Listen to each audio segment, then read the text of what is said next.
Hi friends, Madurai style கறி தோசை எப்படி செய்யலான்ட்டு பார்க்கலாமா? மொத்தமாக தோசை ஊற்றிக்கோங்க. மட்டன் குழம்பு சிக்கன் குழம்பு ரெண்டுமே நல்லாயிருக்கும். இன்றைக்கி சிக்கன் குழம்பு ஒரு கரண்டி அப்படியே மேலே ஊற்றிக்கோங்க. சிக்கன் பீசஸ் நல்லா பொடியாக கட் பண்ணதையும் மேலே அப்படியே போட்டுக்கலாம்.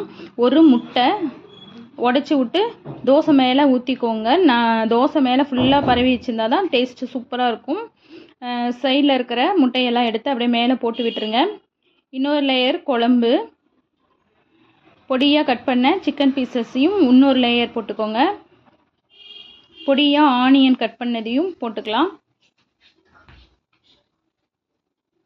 சிக்கன் பீசஸ் போட்டுக்கோங்க.